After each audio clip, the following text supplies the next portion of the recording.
Ahoy's everyone, welcome to or welcome back to We Are Wool People. My name is Ailsa and on this channel we talk about knitting.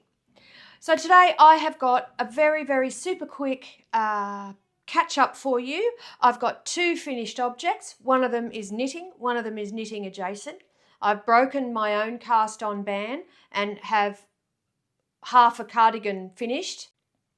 I think I'm going to frog it. So we'll have a look at that and then we'll catch up with some plans for the rest of the year. Can you believe it's the 25th of November? Anyway, let me start with my finished object number one, which is my knitting adjacent finished object. A couple of months ago, I went on a day trip with my friend Donna and we went to the Southern Highlands. We had a nice lunch and on the way back, we dropped into a fabric shop, like a quilting shop in Mittagong. Anyway, when I was there, I bought a little bundle of fat quarters and they turned out to be from a company called Fabulism, which is a really cool American fabric company that sells these incredibly beautiful, vibrant coloured fabrics. And when I bought those fat quarter bundles, I thought that I wanted to make a project bag with a quilted motif on it, you know, like a star pattern or something like that on the front of it. Anyway, yesterday I sat down, I thought, okay, I'm going to make that bag, and I got out my beautiful fat quarters and I sat down and it occurred to me that in spite of having all the gear, I had no idea. So I went on to Craftsy and I did a course from Ashley Hoff called Fun with Fat Quarters and Fat Eighths.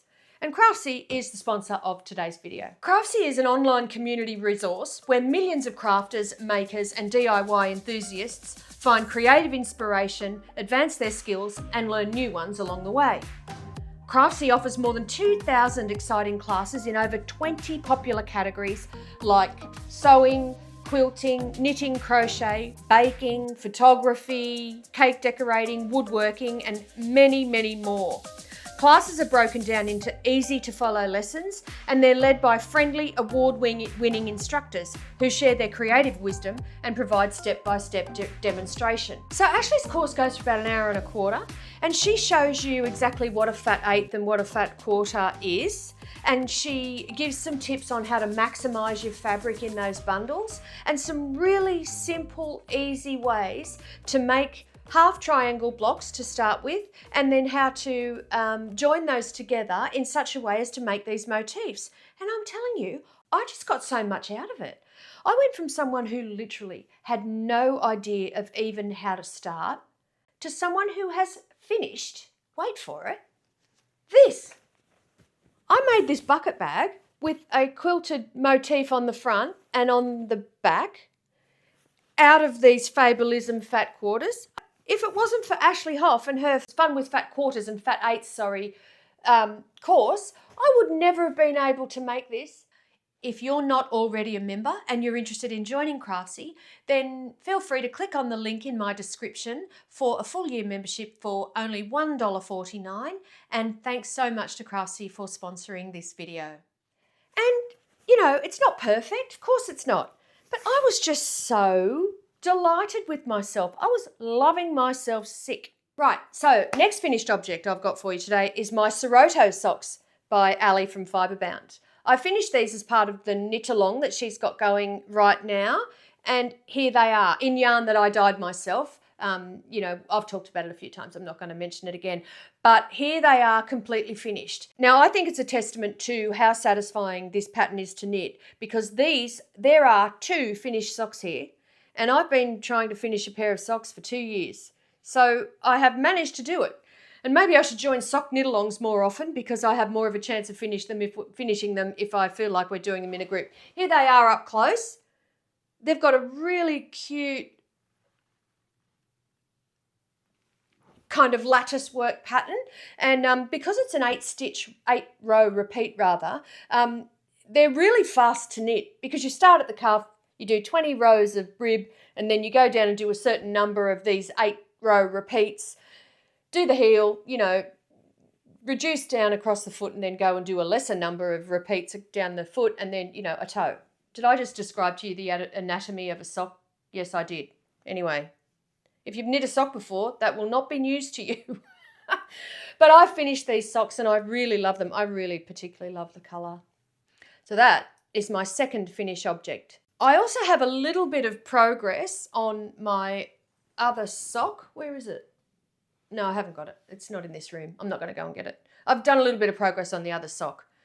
Not very much though. My whip is in my bag. Did I tell you I made a bag? Look, I have started my Cardi jumper by VertKnit, and I have done, as you can see, half a sleeve, the V-neck of the cardigan, across the back. I've joined under the arms, and I've probably done about 7 centimetres or so, 10 centimetres or so under the arms. But I'm going to run out of yarn. I'm playing yarn chicken and I've only got 2 balls left. I did put a mercy call out to Erica from Yarnacopia, who I think might have sourced me some more of this Cardiff Cashmere in the colour silver to finish this project, but I'm still concerned that even then it might not be enough. And the other thing is that it seems really, really large. That's the cast on across the back neck. I'll get rid of that so you can see. That's the cast on across the back neck. Well, that's almost the full width of my shoulders. I feel like even with a double knit button band on that and looking at the pattern photos, that back neck width is just too big. I didn't gauge swatch and I haven't measured my gauge on this project. So that's proof that, you get what you deserve when you don't measure your gauge swatch. But I chose a size that I thought was right based on my measurements. And I also used my experience with just having finished a Cardiff Cashmere Classic project, the Winnie top. I used the same needle and I was really pleased with that fabric. Again, you think that with experience I would have learnt that even though it's the same yarn, it's a different colourway and they don't always end up being exactly the same gauge. So I think, sadly, that I'm going to show this to you to prove that I have been doing something in the last 2 weeks. But next time we speak, I think that this is going to get frogged. And also the gauge on this project seems to change in every step, even though I'm using the same needle. So when you start, you're actually increasing at every row. You don't do any short rows. It's more like a raglan, but you're increasing on both the front and the back. And history has proven to me that that actually does make the beginning of your knitting quite tight. And in fact, that probably is the best gauge that I've gotten, in the whole project. So then when the increasing on both the front and the back ends and you just head into knitting straight, my gauge loosened up quite a lot. And then under the arm, it seems to have loosened up once again. Now I'm knitting this entire thing on 3.25 millimetre needles, but I must admit I'm using wooden ones from under the arm because that's what I did on the Winnie top and I had a good result with that. And I was using ordinary ChiaoGoo interchangeables, could have been ChiaoGoo fixed, on the top part. And now that I'm on the sleeve, I'm actually using these Addi unicorns. So, again, serves myself right for using the same needle size in 3 different brands on the same project and being surprised when the gauge isn't the same all the way throughout. So I really want to love this project more than I'm loving it right now. And for that reason, I think that we're going to frog it and start again. I looked today at the Fleur T pattern from Woolbird Knits and I was tempted to abandon my Cardi jumper project altogether and cast that on instead. That's a short sleeve t-shirt and it will most certainly use less yarn than this Cardi jumper. But then again, I won't be able to stripe that. And I actually am quite happy with the way that the Zar stripes are coming out on that silver background. I think it's really cute.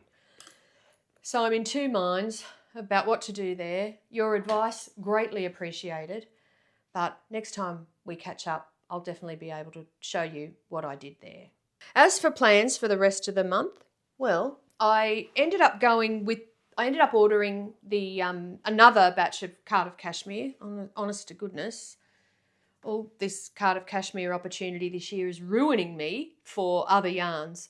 But I ended up going with the colour Hermes, and I'm going to make, what did I say, Maggie Cardigan with the Hermes coloured yarn, the bright scarlet yarn. I'm really, really looking forward to that. And that yarn should actually be arriving for me and everyone else who ordered it from Yarnacopia last month in the next couple of weeks, quite soon in fact. That's very, very exciting. Apart from that, I'm just preparing for Christmas. Oh, I do have it. Hopefully I'll be able to cut this in. On other note, my other whip is my other very, very plain vanilla sock, which I am ready now to begin decreasing for the toe.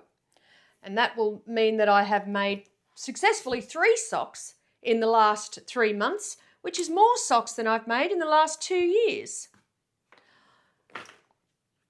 I'm really enjoying knitting socks actually at the moment. They're coming off the needles really fast, and that is a stark contrast to the behemoth projects that I've been working on for the rest of the year.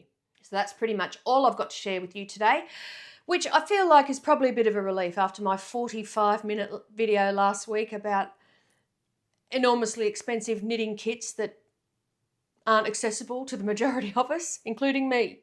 Anyway, my next installment in that video series is going to be knitting notions, accessories and tools, and I think you'll find that all of those are going to be much more accessible to all of us. So keep your eye out from that. Should be dropping on the channel in the next 4 or 5 days. And on that note, I hope you guys are having an absolutely fantastic day. It's a beautiful afternoon here today, although I think we're going to have a thunderstorm. All the jacaranda blooms have gone now, and now we're heading into hopefully what's going to be a nice warm December.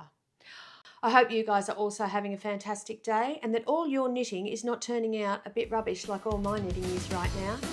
Take care, be good, and I'll see you next time.